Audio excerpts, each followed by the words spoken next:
Throughout Resident Evil 3, the Nemesis is seen to hunt down Jill Valentine relentlessly, chasing her through the streets of Racoon City, fighting her multiple times and seemingly dying to her multiple times. He dies first to a combination of gunfire, fire and electric shocks. The second time he dies to falling into the river after being riddled with more gunfire and explosives, finally getting battered with more explosives, gunfire, electric shocks, and finally being buried in a pool of acid. His final form is an abomination that is only killed by the huge railgun that takes a battery the size of a whole room to charge. Even then, we can't be sure, as there is still some of Nemesis's mass remaining after having the railgun jammed through his throat for the killing blow. We've discussed before that the Entity is a creature that is seemingly unkillable, and we've also discussed the killers who could possibly defeat it. Well, this is a whole video on that topic dedicated to the Nemesis. The Entity itself seems to be the realm in which Dead by Daylight occurs.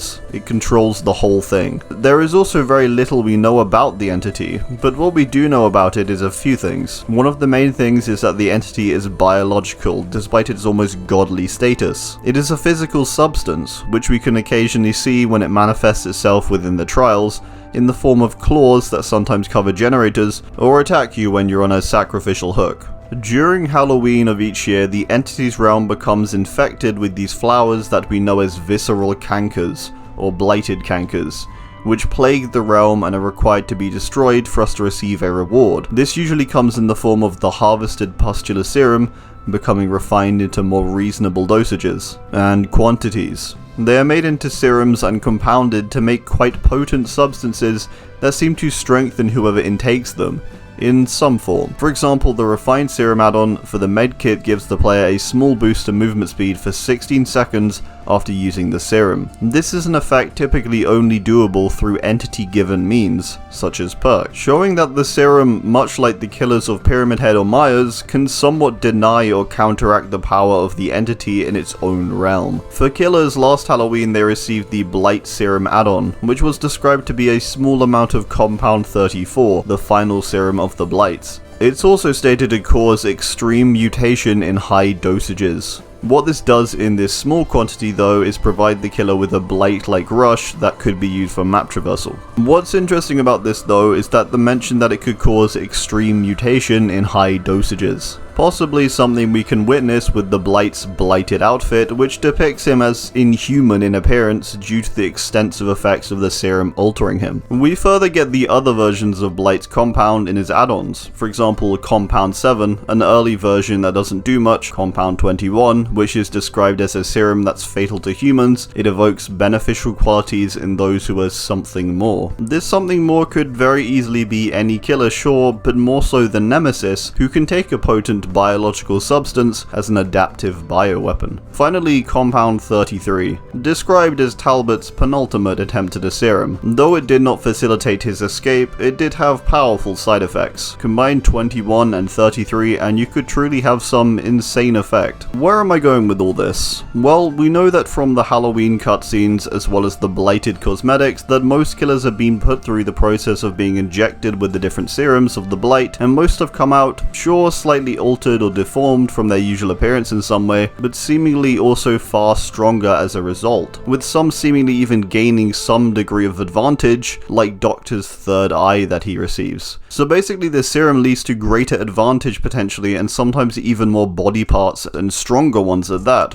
Going back to those blighted cutscenes, we can see that prior to being injected, the killers can't break the chains they are held by, but after they smash them open with ease, showing just how much stronger the injection of the serum makes you. The plants that infect the realm, the visceral cankers, also give us an idea of how they affect the entity. A canker, as this plant is referred to as, is a destructive fungal disease that can cause damage to the plant that it's attached to or grows on. Now, why this all matters is because of the fact this destructive fungal disease has a direct negative effect on the entity, suggesting that the entity itself is some kind of a plant-like organism, as the wiki puts it, due to the cankers and the fact they can break the entity's own realm and appear there when it doesn't want them to be there. The observer names the entity as Blood Pudding, or Cosmic Stew, in Arcus Entry 328. These terms from the observer himself seem to also suggest that the entity is definitely biological in some form, meaning that reasonably it could be killed and can be subject to disease and infection. I guess that's what I'm getting at. The Nemesis is a being which contains a parasite,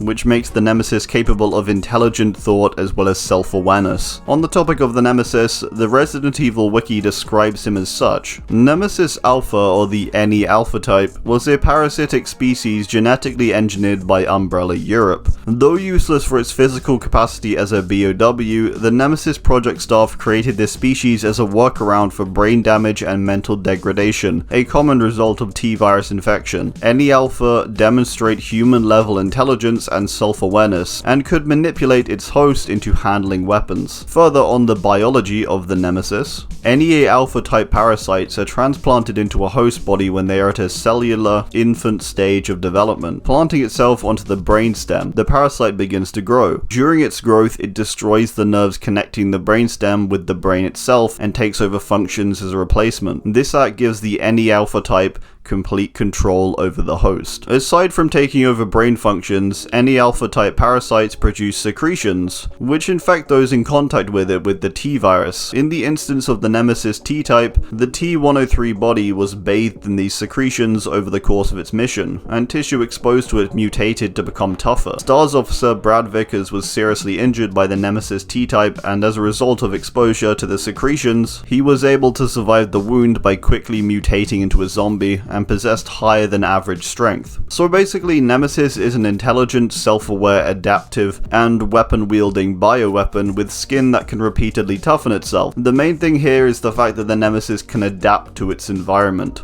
We see this in Resident Evil 3 as mentioned at the beginning. Nemesis first adapts after being repeatedly blown up and shocked, then he adapts when tossed into the river running through Racoon City by growing fins and webbed arms and such, and finally he adapts after being completely coated in acid. That at first appears to completely destroy his flesh, but all this acid does is make him exponentially stronger, leading to his final form where he's this massive mass with tentacles everywhere and huge secretions, making him seemingly invulnerable to gunfire, and also explosions aside his few weak points. So with this in mind, and then also the effects of the visceral cankers and blighted serum, consider the ridiculous threat that the Nemesis poses to the entity if it were to ever become infected with a large amount of blighted serum, or if this serum were imbued with the NE Alpha parasite. If it were, it would evolve completely, adapting to the serum and its powers, juicing it up, and all whilst wielding extensive amounts of the one thing we know injures the entity. Nemesis can repeatedly take it too, because the more you input into him, the more he adapts and the stronger he gets. He won't have the issue survivors or even some killers have, as he is made for this kind of weathering and adaptation.